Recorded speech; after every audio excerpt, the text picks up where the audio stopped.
Information technology centre को subscribe करने के लिए ये वाला बटन दबाएं। वेलकम फ्रेंड्स, मेरे चैनल इंफॉर्मेशन टेक्नोलॉजी सेंटर में आपका फिर से स्वागत है। हम शेयर बाजार की सीरीज लेके चल रहे हैं जिसमें मैंने कई टॉपिक्स आपको शेयर बाजार के समझाने की कोशिश की है। आप वीडियो जरूर पूरा देखा करें क्योंकि ये शेयर मार्केट है। अगर हम अपने आप को तुर्रम खान समझेंगे तो हम शेयर बाजार से पैसा नहीं कमा पाएंगे। सबसे पहले एक अच्छा लर्नर बनना पड़ेगा, तब जाकर हम शेयर मार्केट से पैसा कमा पाएंगे। तो उम्मीद है आपको मेरे वीडियो पसंद आ रहे होंगे। तो उसी क्रम में आज मैं लेके आया हूं प्री ओपन सेशन के बारे में कंप्लीट डिटेल कि प्री ओपन सेशन क्या होता है। 9 बजे से 9:15 तक का होता है और इस प्री ओपन सेशन में हम देखने वाले हैं कि शेयर बाजार के प्री ओपन सेशन की संपूर्ण जानकारी। सबसे पहले कि ये क्या होता है, कैसे काम करता है। दूसरा हम देखेंगे क्या 9:15 AM से पहले शेयर खरीद सकते हैं हम। तीसरा इसमें हम कंटेंट देखने वाले हैं कि शेयर बाजार के प्री ओपन सेशन में ओपन प्राइस कैसे निर्धारित होती है। इसकी हम कंप्लीट डिटेल चर्चा करने वाले हैं, बड़ी चर्चा करने वाले हैं। क्या 9:15 AM से पहले शेयर खरीदना चाहिए या सही है शेयर खरीदना 9:15 बजे से पहले? तो इन सभी प्रश्नों के उत्तर मैं आपको इसमें देने वाला हूं। तो इसलिए वीडियो थोड़ा बड़ा होता है शेयर मार्केट का, क्योंकि मैं एनालिसिस ज्यादा लाता हूं आपके लिए। उम्मीद है आपको एनालिसिस अच्छा लग रहा होगा। तो आगे बढ़ते हैं। सबसे पहले देखते हैं प्री ओपन सेशन कितने बजे से कितने बजे तक का होता है। सुबह 9 बजे से सुबह 9:15 बजे तक का होता है। और ये होता क्या है प्री ओपन सेशन और क्यों रखा जाता है? बाजार में भारी उतार चढ़ाव से बचने के लिए प्री ओपन सेशन रखा जाता है। होता क्या है, 9:15 बजे अगर मार्केट स्टार्ट हो और ये प्री ओपन सेशन ना रखा जाए तो होगा क्या? अचानक से बायर्स और सेलर्स में अफरा तफरी मच जाएगी शेयर्स को खरीदने और बेचने की। तो हो सकता है किसी शेयर का बाजार भाव बहुत ज्यादा ऊपर चढ़ जाए या किसी शेयर का बाजार भाव बहुत नीचे गिर जाए। तो ऐसी समस्याओं से दूर करने के लिए, ऐसे फ्लक्चुएशंस ना आए मार्केट में और अनप्रिडिक्टेबल ना हो जाए, मार्केट बिल्कुल ही जीरो लेवल पे पहुंच जाए, तो उन सब से बचने के लिए प्री ओपन सेशन रखा जाता है एक्सचेंज की तरफ से। और यह शेयर्स की संतुलन कीमत तय करने के लिए किया जाता है। और इस प्री ओपन सेशन में जो काम होता है उससे क्या निकल के आती है? संतुलन कीमत। इसमें क्या होता है, सारा का सारा ट्रांजैक्शंस देखा जाता है और उसके आधार पर संतुलन कीमत तय की जाती है ताकि बाजार को अपनी शुरुआती कीमत मिल सके। और इस शुरुआती कीमत को या संतुलन कीमत को ही ओपन प्राइस कहते हैं। तो आपके सामने आ गई चीज, ओपन प्राइस क्या होता है। ओपन प्राइस और कुछ नहीं है, प्री ओपन सेशन से जो मार्केट में प्राइस निकलेगी उस संतुलन कीमत को या उस शुरुआती कीमत को ही हम उस दिन की ओपन प्राइस कहते हैं, मार्केट की या शेयर। ठीक है, तो ओपन प्राइस समझ में आ गई। ओपन प्राइस जिस पर शेयर मार्केट ओपन हुआ है उस दिन, तो उसे हम ओपन प्राइस कहते हैं। तो ये क्लियर हो गया। अब आगे बढ़ते हैं। प्री ओपन सेशन ये तो जानते हैं आप कि 9 बजे से 9:15 तक होता है, लेकिन ये 3 चीजें और समझ लें आप कि प्री ओपन सेशन को 3 भागों में बांटा जाता है। 9 से 9:08 बजे तक, 9:08 से 9:12 बजे तक और 9:12 से 9:15 बजे तक। ठीक है, अब हम इन तीनों को 1 by 1 करके समझेंगे ताकि प्री ओपन सेशन का हमारा ये टॉपिक बिल्कुल क्लियर हो जाए और हम इसको समझ पाए कि कैसे ऑर्डर्स लगते हैं। सबसे पहले हम देखते हैं प्री ओपन सेशन का पहला भाग 9 से 9:08 तक। इसे ऑर्डर एंट्री या मॉडिफिकेशन सेशन के नाम से भी जाना जाता है। इस सेशन में क्या होता है, जैसा कि इसके नाम से स्पष्ट है, इस सेशन में ये कोई भी शेयर्स खरीद और बेच सकता है। सिंपली बात, 9 बजे से 9:08 तक अगर आपको शेयर्स खरीदने हैं अथवा बेचने हैं तो आप ये कार्य कर सकते हैं। कहने का मतलब 9:15 बजे से जो हमारा प्रश्न था कि 9:15 बजे से पहले हम शेयर्स खरीद सकते हैं और बेच सकते हैं क्या? हाँ, बिल्कुल खरीद सकते हैं और बेच सकते हैं। कब तक? सुबह 9 बजे से लेकर 9:08 तक हम ये कार्य कर सकते हैं। हम अपने शेयर्स खरीद भी सकते हैं और बेच भी सकते हैं। आप ऑर्डर्स में परिवर्तन या उसको रद्द भी कर सकते हैं। आप ऑर्डर भी लगा सकते हो, उस ऑर्डर को मॉडिफाई भी कर सकते हो और उस ऑर्डर को कैंसिल भी कर सकते हो और रद्द भी कर सकते हो। लेकिन आप अपने ऑर्डर्स को सुबह 9:07 तक रखने का प्रयास करें। मैंने ऐसा क्यों कहा 9:07 तक रखने का प्रयास करें? क्योंकि टाइम पर ऑर्डर प्लेस नहीं होने पर आपका ऑर्डर कैंसिल कर दिया जाएगा।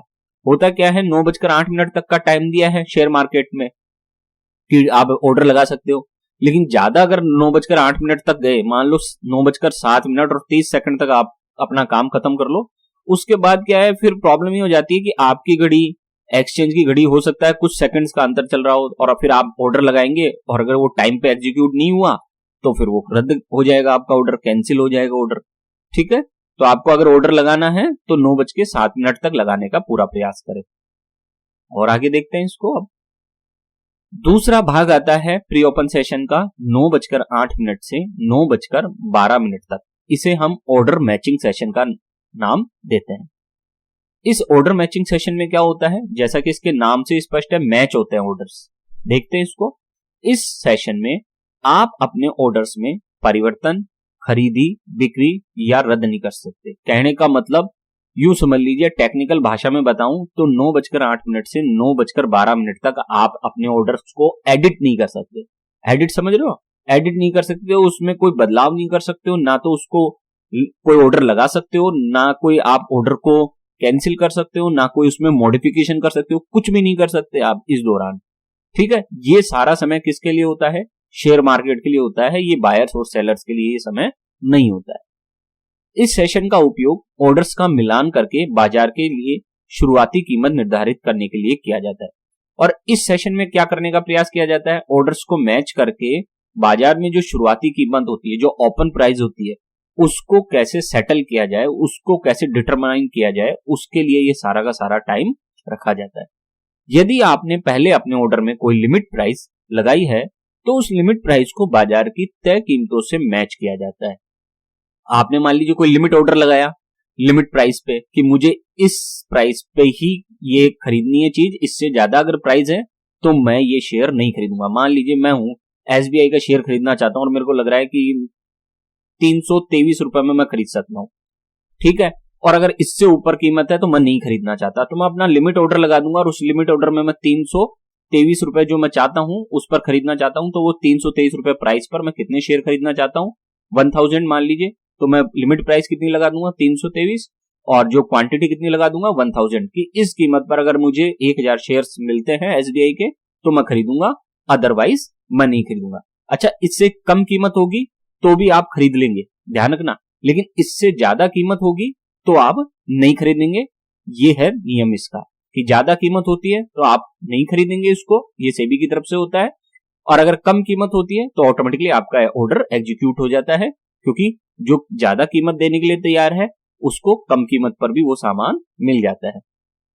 और अगर यह लिमिट प्राइस बाजार की तय हुई कीमत के अंडर आती है तो आपका ऑर्डर क्या हो जाएगा? एग्जीक्यूट हो जाएगा और आपका ऑर्डर लग जाएगा, अन्यथा यह कैंसिल हो जाएगा। अगर आपकी लिमिट प्राइस से ज्यादा है प्राइस, मान लीजिए मैंने लगाया भाव 323 रुपए का एसबीआई का, लेकिन मार्केट में जब ओपन हुआ उसकी प्राइस चल रही है 325, तो मेरा ऑर्डर क्या हो जाएगा? कैंसिल हो जाएगा। क्यों? क्योंकि वो ओपन प्राइस से मेरा ऑर्डर कम पे था, या फिर कोई मेरे को मैचिंग नहीं मिली इस मामले में कि जितनी मैंने लिमिट प्राइस खरीदने के लिए लगाई थी उतनी लिमिट प्राइस किसी ने बेचने के लिए नहीं लगाई, तो मेरा मैच नहीं हुआ, तो मेरा ऑर्डर कैंसिल हो जाएगा। इसलिए अगर आप अपना ऑर्डर 100% एग्जीक्यूट करवाना चाहते हैं तो फिर आपको मार्केट ऑर्डर लगाना चाहिए। अभी मार्केट ऑर्डर क्या होता है? मार्केट प्राइस, जो शेयर मार्केट में करंट में उस शेयर की जो कीमत होगी उसको मार्केट प्राइस कहते हैं या मार्केट ऑर्डर कहते हैं। आपने अगर मार्केट ऑर्डर लगा दिया तो उस शेयर का भाव जितने पर भी खुलेगा, ओपन प्राइस जो भी होगी, चाहे से वो कम हो या ज्यादा हो, उस पर आपका ऑर्डर तुरंत एग्जीक्यूट हो जाएगा। अब भले ही आपको नुकसान हो या फायदा, लेकिन आपका ऑर्डर जरूर एग्जीक्यूट हो जाएगा। तो इसलिए इसकी हम चर्चा और बाद में करेंगे कि क्या हमें करना चाहिए, लिमिट ऑर्डर कैसे लगाना चाहिए, मार्केट ऑर्डर कैसे लगाना चाहिए, इसकी भी हम चर्चा करेंगे। अभी आगे बढ़ते हैं। अब है 9:12 से 9:15 तक का सेशन, जिसे हम बफर सेशन के नाम से जानते हैं। ये सारा प्री ओपन सेशन चल रहा है, ध्यान रखना।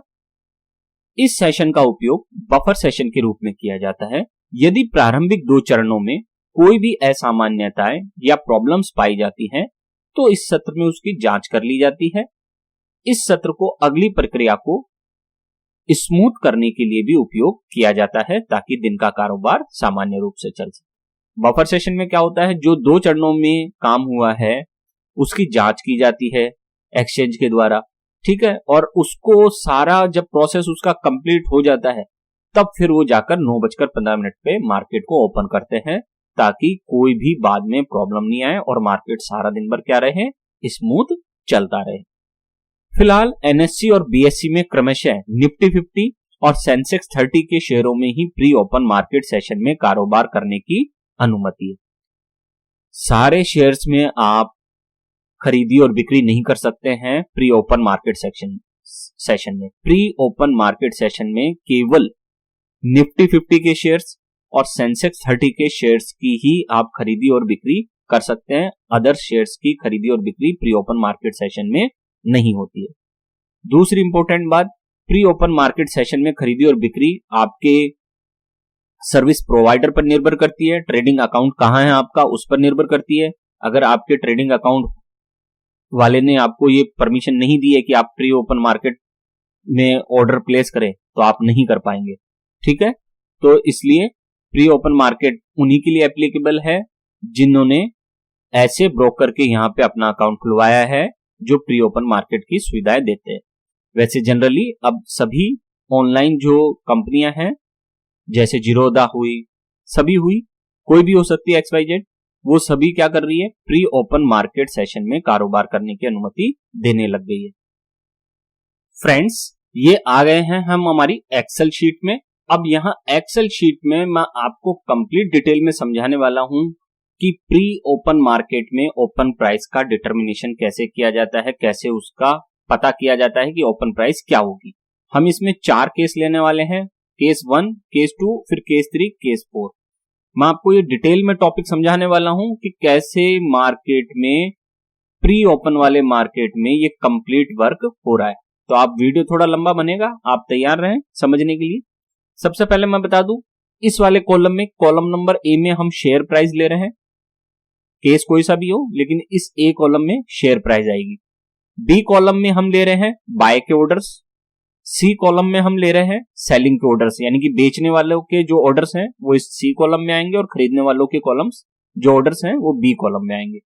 डी जो कॉलम है हमारा, ये डी वाला, इसमें हम डिमांड ले रहे हैं कंप्लीटली कि डिमांड किसकी होती है, जो बाय कर रहे हैं शेयर्स उनकी डिमांड, और सप्लाई किसकी होती है, जो सेल कर रहे हैं शेयर्स उनकी सप्लाई मानी जाती है, तो ये सप्लाई के ऑर्डर्स होंगे। ये हमारा मैक्सिमम ट्रेडेबल क्वांटिटी का कॉलम है एफ, और ये हमारा है अनमैच्ड ऑर्डर्स क्वांटिटी का कॉलम जी। अब मैं इसको डिटेल में समझाता हूं।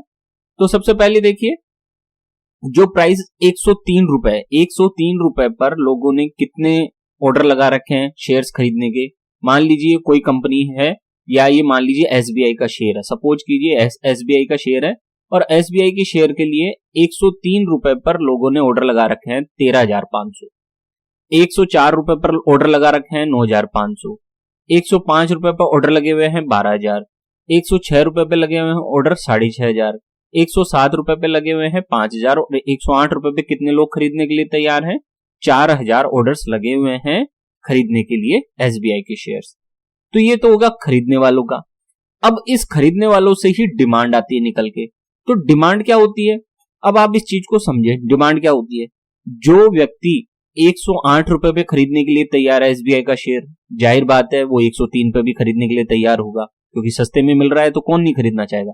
ऐसे ही 107 वाला व्यक्ति भी 103 में खरीदने के लिए तैयार है, 106 वाला व्यक्ति भी 103 में खरीदने के लिए तैयार है, 105 वाला व्यक्ति भी 103 में खरीद लेगा और 104 वाला व्यक्ति भी 103 में खरीद लेगा। कहने का मतलब कि 103 रुपए पर टोटल ऑर्डर्स कितने हैं खरीदने के शेयर्स, वो कितने होंगे, इन सबका जोड़ होंगे। तो इन सबको जोड़ेंगे तो देखो ये हमारे पास यहां समेशन आ गया है, आप एक्सेल में यहां देख सकते हैं 50,500।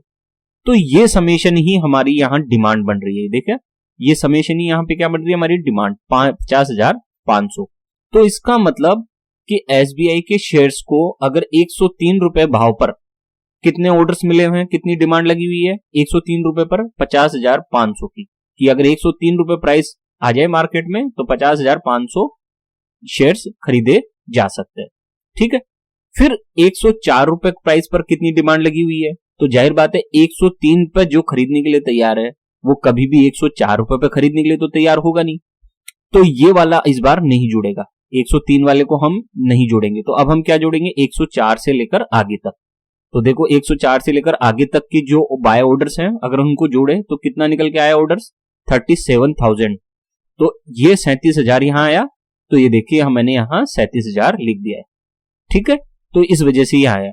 ऐसे ही 105 रुपए पर जो खरीदना चाहता है वो 104 और 103 वाला व्यक्ति तो कभी भी 105 पे नहीं खरीदेगा।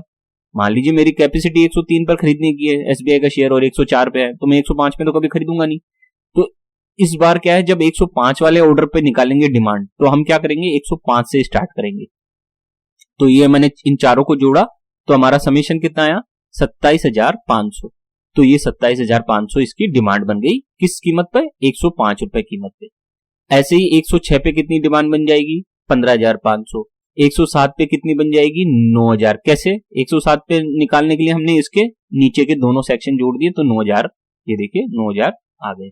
ऐसे ही 108 पे तो केवल 4,000 ही लोग खरीदना चाहते हैं। ठीक है, 4,000 है ऑर्डर बुक में, तो ये 4,000 ही आएगा क्योंकि इसके बाद वाली प्राइस पे कोई खरीदने के लिए तैयार नहीं है, तो ये मैक्सिमम ये आ गया 4,000, तो ये 4,000। ये तो हो गया बाय से ऑर्डर निकला। अब सप्लाई कैसे निकलेगी, सप्लाई निकलेगी सेल से। मान लीजिए कोई सेलर है जो 103 रुपए पर कितने शेयर्स बेचना चाहते हैं, 11,500। 103 रुपए प्राइस पर कितने बेचने के लिए तैयार है, 11,500। तो ये 11,500 की सप्लाई आ गई। फिर है 104 पर कितने शेयर्स बेचना चाहते हैं, तो 104 पर कितने शेयर्स बेचना चाहते हैं, इसके लिए आपको क्या करना पड़ेगा, इसके लिए आपको इन दोनों को जोड़ना पड़ेगा। सारों को नहीं जोड़ना, केवल दोनों को। क्यों कहा मैंने दोनों को जोड़ने के लिए, क्योंकि 104 प्राइस पे जो बेचने के लिए तैयार है और जो 103 बेचने वाला, 103 पर जो बेचने वाला है वो 104 पे भी बेचेगा। मान लो मैं बेचने वाला हूं एसबीआई का शेयर, मैं 103 पे बेच रहा था 11,500, और अगर कोई मुझे कहे कि मैं आपको 104 रुपए दूंगा तो क्या मैं नहीं बेचूंगा, मैं बेचूंगा, फिर भी मैं बेचूंगा। तो इसलिए बेचने वाले के दृष्टिकोण से 104 के लिए हम क्या करेंगे, 11,500 प्लस 9800, तो ये 21,300, इस वजह से यहां सप्लाई प्राइस आई है। ऐसे ही 105 रुपए वाले क्या करेगा, 105 रुपए के भाव पर कितनी सप्लाई है उसके लिए हमको 103 पर कितनी सप्लाई है, 104 पर कितनी सप्लाई है और 105 पर कितनी सप्लाई है, तीनों को जोड़ना पड़ेगा। तो इन तीनों को जोड़ो, कितनी सेल है, 11,500 प्लस 9800 प्लस 15,000, तो टोटल कितना निकल के आया, 36,300। तो ये 36,300 यहां आ गया। ठीक है, ऐसे ही 106 रुपए कीमत पर कितने ऑर्डर्स हैं तो उनको जोड़ दो, ये इन सबको जोड़ दो 106 तक के, तो ये निकल के आ जाएंगे 48,300। तो मैंने यहाँ 48,300 सप्लाई में लिख दिए। ऐसे ही 107 के लिए 107 तक के जोड़ लो, तो ये आ गए 60,800, तो ये 60,800 आ गए। ऐसे ही अंत में फिर 108 तक के लिए आप क्या करें, इन सारों को जोड़ दें, तो ये निकल के आ गया 69,300, तो मैंने यहाँ 69,300 लिख दिया। तो समझ में आई, बाय से निकली है डिमांड और सेल से निकली है सप्लाई। तो मार्केट में अलग अलग प्राइस पर कितनी डिमांड है परचेज करने की और कितनी सप्लाई है सेल करने की। ठीक है, ये दोनों पक्ष ये बताते हैं। अब बात आती है मैक्सिमम ट्रेडेबल क्वांटिटी। ये क्या होती है maximum tradable quantity? Maximum tradable quantity वो क्वांटिटी होती है जिस पर ट्रांजैक्शन हो सकता है। जैसे सपोज कीजिए 103 रुपए कीमत पर डिमांड कितनी है, 50,500, और सप्लाई कितनी है, 11,500। तो मान लीजिए खरीदने वाले तो 103 पर 50,500 शेयर्स खरीदने के लिए तैयार है, लेकिन बेचने वाले है ही नहीं। बेचने वाले तो केवल कितने हैं, 11,500। तो इन दोनों में से जो सबसे कम किसकी राशि है, सप्लाई की, तो ये 11,500 मैक्सिमम ट्रेडेबल क्वांटिटी आ जाएगी। क्यों? क्योंकि खरीदने वाले ज्यादा हैं लेकिन बेचने वाले कम हैं, तो जाहिर बात है पूरा ट्रांजैक्शन तो होगा नहीं, पूरा सौदा होगा नहीं। मान लीजिए कोई खरीदने के लिए तैयार है 50,500 शेयर और कोई बेचना ही नहीं चाहता कि मैं 50,500 नहीं दूंगा, मैं तो केवल 11,500 शेयर ही बेचना चाहता हूं इस कीमत पे, तो आप कहां से खरीद लेंगे, नहीं खरीद सकते ना। इस कारण से इन दो डिमांड और सप्लाई में से जो राशि सबसे कम होगी, ध्यान दे डिमांड और सप्लाई की शेड्यूल जो हमारी है कॉलम, उनमें से जो राशि सबसे कम होगी वही हमारी मैक्सिमम ट्रेडेबल क्वांटिटी बनेगी। तो 50,500 और 11,500 में सबसे छोटी कौन सी है? 11,500। 37,000 21,300 में से 21,300। 27,500 36,300 में से कौन है? 27,500। फिर 15,500 48,300 में से कौन है छोटा? 15,500। तो इस प्रकार से फिर 9,000 और फिर ये 4,000, ये हमारी आ गई मैक्सिमम ट्रेडेबल क्वांटिटी की। इन प्राइस पे इतनी क्वांटिटी का ट्रेड किया जा सकता है, ये पॉसिबल है। क्यों? क्योंकि इतनी क्वांटिटी के लिए अलग अलग प्राइस पे इतनी क्वांटिटी के लिए लोग खरीदने के लिए भी तैयार है और बेचने के लिए भी तैयार है। ध्यान रखना, जब तक खरीदने वाला और बेचने वाला एक ही प्राइस पर खरीदने और बेचने के लिए तैयार ना हो तब तक ट्रांजैक्शन नहीं होता है, उन दोनों के बीच में व्यापार नहीं हो सकता है। इसलिए 103 रुपए कीमत ऐसी है जिस पर 11,500 शेयर्स खरीदने के लिए भी तैयार है लोग और 11,500 शेयर्स बेचने के लिए भी तैयार है। इसका मतलब ये हुआ। ऐसे ही 104 रुपए कीमत पर 21,300 शेयर्स खरीदने के लिए भी तैयार है लोग और 21,300 शेयर्स बेचने के लिए भी तैयार है। ऐसे ही 105 रुपए कीमत पर 27,500 शेयर्स खरीदने के लिए भी तैयार है लोग और 27,500 शेयर्स बेचने के लिए भी तैयार है। तो ये होता है मैक्सिमम ट्रेडेबल क्वांटिटी। ये वाला एफ कॉलम हमारा कंप्लीट हो गया। अब आता है जी कॉलम। जी कॉलम क्या बताता है? Unmatched orders quantity. Unmatched orders quantity मतलब कि अनमैच्ड ऑर्डर्स क्वांटिटी का मतलब होता है कि दोनों के बीच में जो डिफरेंस होता है, किसके बीच में? डिमांड और सप्लाई के बीच में। डिमांड और सप्लाई के बीच में जो अंतर होगा उसी को हम अनमैच्ड ऑर्डर्स कहते हैं। अब डिमांड और सप्लाई के बीच में कितना अंतर है? जैसे यहां 50,500 में से आप 11,500 घटा दो तो कितना आ जाएगा? 39,000 आ जाएगा। ठीक है, तो ये हो गया अनमैच्ड ऑर्डर क्वांटिटीज। ऐसे ही यहां पर 104 रुपए कीमत पर कितना है अनमैच्ड ऑर्डर? 37,000 में से 21,300 घटाओ तो कितना बचा? 15,700। फिर यहां पे 105 रुपए कीमत पर कितना है? 27,500 और 36,300 में कितना अंतर है? 8800 का। यहां 15,500 और 48,300 में कितने का अंतर है? 32,800 का। यहां 9,000 और 60,800 में कितने का अंतर है? 51,800 का। यहां 4,000 और 69,300 में कितने का अंतर है? 65,300 का। इसका मतलब है अनमैच्ड ऑर्डर क्वांटिटीज ये बताती हैं कि अलग अलग प्राइस पर कितने ऑर्डर्स लगे हुए थे जिनका ट्रांजैक्शन पॉसिबल नहीं है। जैसे 103 रुपए कीमत पर 39,000 ऑर्डर्स ऐसे हैं जिनका ट्रांजैक्शन संभव नहीं है। क्यों नहीं है संभव? क्योंकि या तो उनके बायर्स नहीं है या उनके सेलर्स नहीं है। ऐसे ही 104 रुपए कीमत पर 15,700 ऐसे ऑर्डर्स हैं जिनका ट्रांजैक्शन संभव नहीं है। तो ये अनमैच्ड ऑर्डर वो है सारे के सारे जिनका ट्रांजैक्शन संभव नहीं है क्योंकि बायर्स और सेलर्स उसके लिए तैयार नहीं है। तो जिस मैक्सिमम ट्रेडेबल क्वांटिटी क्या है, ये वही है, इस पर व्यापार होगा सारा का सारा। इनके लिए लोग तैयार है जबकि इसके लिए लोग तैयार नहीं है ट्रांजैक्शन के लिए। ये क्लियर हो गया आपका। अब हम आते हैं बात कि ओपन प्राइस क्या होगी।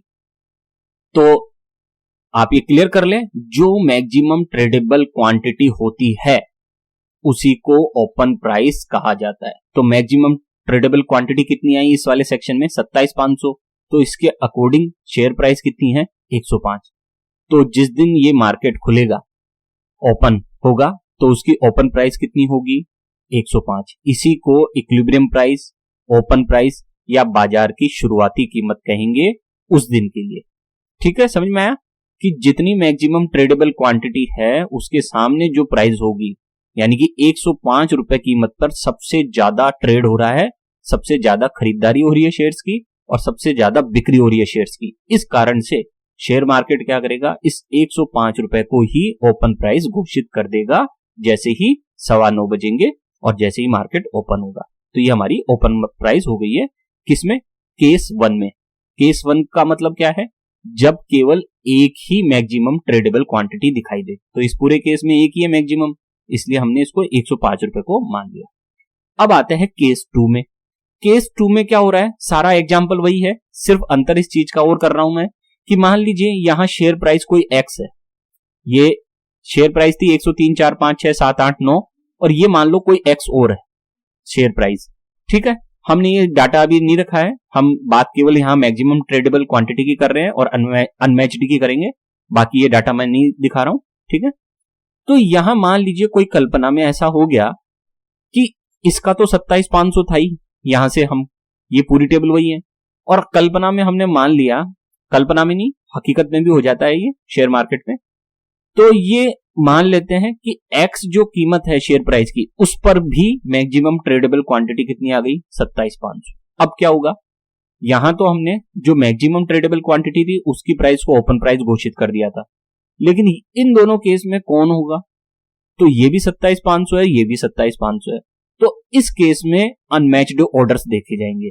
अब अनमैच्ड ऑर्डर्स क्या है, इसमें सबसे कम अनमैच्ड ऑर्डर्स किसके, 27,500 और ये 27,500, केवल इन दो की आगे हमको ये देखना है अनमैच्ड ऑर्डर्स कितने हैं। तो इसके तो अनमैच्ड ऑर्डर्स हैं 8800, जबकि इसके मात्र 6000 है। तो जिसके अनमैच्ड ऑर्डर सबसे कम होंगे, 27,500 और 27,500 दोनों मैक्सिमम है, इन दोनों में से सबसे कम अनमैच्ड ऑर्डर किसके होंगे उसी को क्या मान लिया जाएगा, ओपन प्राइस। तो इस केस में सबसे कम अनमैच्ड ऑर्डर 6000 हैं, इस कारण से इस एक्स वाली प्राइस को ही शेयर मार्केट की ओपन प्राइस घोषित कर दिया जाएगा। अगर मान लीजिए किसी केस में यहां 6000 होते और यहां 2000 ही होते, मान लीजिए यहां क्या होते 2000 और यहां मान लीजिए 1000 होते, तो क्या होता, तो भी ये 2000 के सामने 27,500 के सामने क्या लिखा हुआ है 2000, तो सबसे कम ही होता 2000, तो उसको फिर उस केस में हम इस 105 को मान लेते, ठीक है ना। तो हमको ये देखना है 27,500 दोनों मैक्सिमम है, उसके आगे कितना अनमैच्ड ऑर्डर है, और उन दोनों में से जो अनमैच्ड ऑर्डर सबसे कम होगा उसको हम ओपन प्राइस मान लेंगे। तो इस वाले केस में, केस 2 में 6000 सबसे कम अनमैच्ड ऑर्डर है, इसके कारण हमारी ओपन प्राइस या जो बाजार की शुरुआती कीमत है वो कितनी निकल के आ गई है, एक्स प्राइस। ये कितनी भी हो सकती है, ये हमने सैंपल लिया है। ये केस 2 हो गए। पहले में केवल मैक्सिमम ट्रेडेबल क्वांटिटी 1 थी, यहां मैक्सिमम ट्रेडेबल क्वांटिटी 2 आई, लेकिन साथ में हमने फिर ये अनमैच्ड ऑर्डर से पता लगाया। अब तीसरे केस में चलते हैं।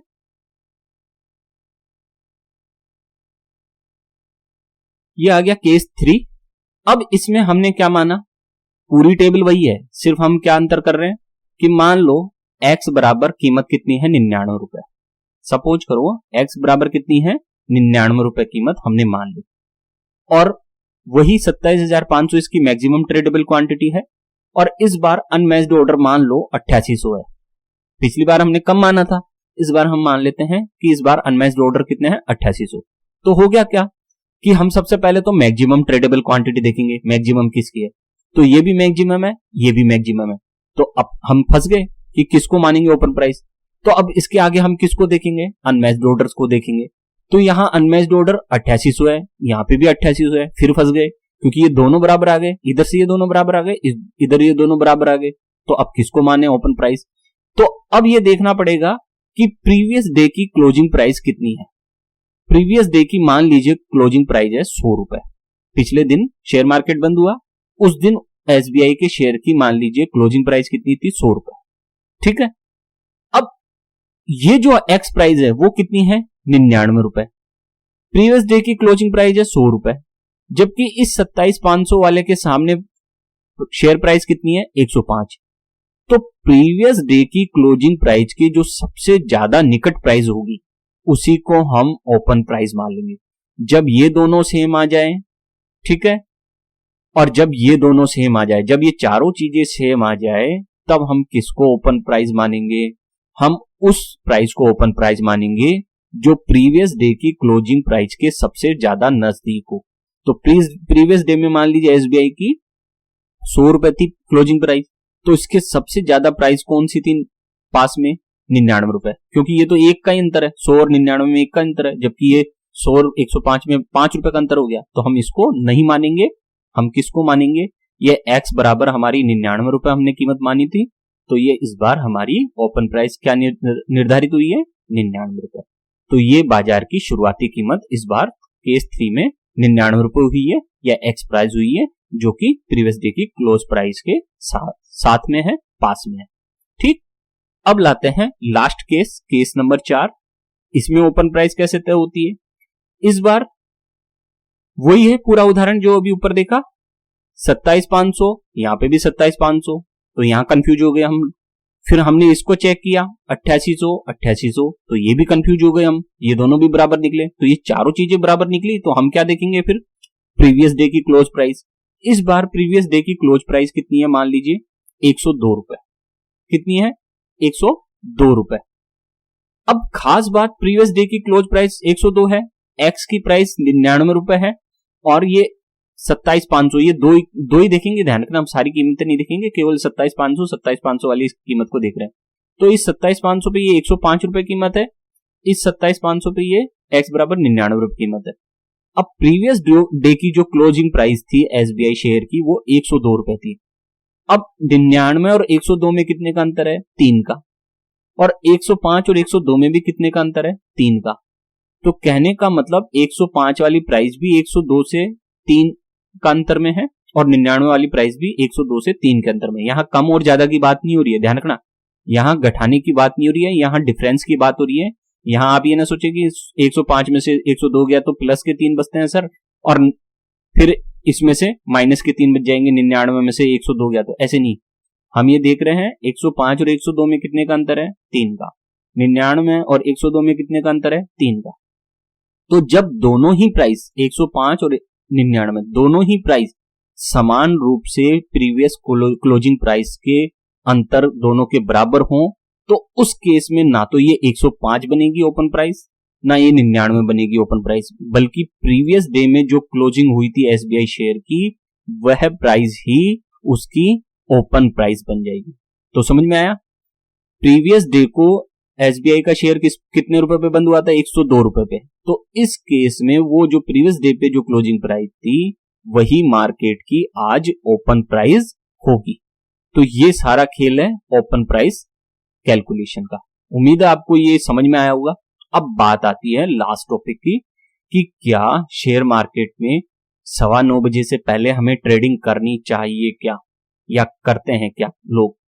तो भारत में मैं बता दूं, भारत में बहुत कम लोग हैं जो ट्रेडिंग करते हैं 9:15 बजे से पहले। इसके कारण जो प्राइस ओपन निकल के आती है वो अनप्रिडिक्टेबल होती है। अनप्रिडिक्टेबल मतलब क्योंकि बहुत कम लोग होते हैं जो इसमें बाइंग और सेलिंग करते हैं हमारे यहाँ प्री ओपन मार्केट सेशन में। तो जो कीमत निकल के आ रही है ना, ओपन प्राइस, जिसे हम ओपन प्राइस कहते हैं, वो वास्तव में रिलायबल नहीं है। आप उसके ऊपर विश्वास मत करना कि ओपन हुआ है मार्केट, मान लीजिए 1 से 2 पे या 99 किसी पर भी ओपन हुआ मार्केट, तो आप उस पर रिलाय मत करना, क्योंकि अचानक से मार्केट नीचे भी जा सकता है और अचानक से मार्केट ऊपर भी आ सकता है। 9:45 बजे से पहले आप कभी भी ट्रेडिंग ना करें यदि आप एक झटका नहीं खाना चाहते। और अगर आप रिस्क लेना चाहते हैं, वो जो व्यक्ति रिस्क लेना चाहता है वो प्री मार्केट ओपन में ट्रेडिंग करे। और प्री मार्केट ओपन में ट्रेडिंग करने में भी आप बच सकते हैं झटके से। कैसे बच सकते हैं सर उसमें, तो उसमें है लिमिट ऑर्डर लगाओ। मार्केट ऑर्डर और लिमिट ऑर्डर में क्या अंदर होता है, लिमिट ऑर्डर में आप पहले से प्राइस तय कर लेते हैं। जैसे प्राइस तय कर ली, किसी ने 108 रुपए लगाई, किसी ने 103 रुपए लगाई, तो आपने मान लीजिए 103 रुपए लगाई, लोगों ने 104, 5, 7, 8 तक लगा दी, आपने 103 लगाई कि मैं तो अगर 103 में मिलेगा ना तभी मैं शेयर खरीदूंगा एसबीआई का, अदरवाइज मैं नहीं खरीदूंगा। तो ये होता है लिमिट ऑर्डर। तो इसमें आप तय कर सकते हैं कि हाँ, मुझे अच्छा लगता है कि इस कीमत पे अगर मुझे मिल जाए वास्तव में एसबीआई के शेयर तो मुझे बेनिफिट है, तब ऐसे आप लिमिट ऑर्डर लगा सकते हैं। लेकिन लिमिट ऑर्डर एग्जीक्यूट हो जरूरी नहीं है, किसी केस में नहीं भी हो, ठीक है। क्यों, क्योंकि जैसे देखिए इस केस में आप देखेंगे तो ये 99 रुपए तय हो गई थी, तो इस केस में 103 है, तो एग्जीक्यूट हो नहीं हो कई चीजें बात हो जाती है। अब बात आ जाती है तो लिमिट ऑर्डर की, और आप चाहते हैं कि नहीं सर मेरा तो ऑर्डर एग्जीक्यूट हो, मैं तो चाहता हूं कि कल मार्केट से न्यूज आई है जबरदस्त वाली और आज मार्केट एसबीआई का चढ़ने वाला है, ये तय है पूरी गारंटी के साथ। तो आप क्या करें फिर आप मार्केट प्राइस लगाएं। अब मार्केट प्राइस 103 भी हो सकती है, 108 भी हो सकती है, या 150 तक भी जा सकती है।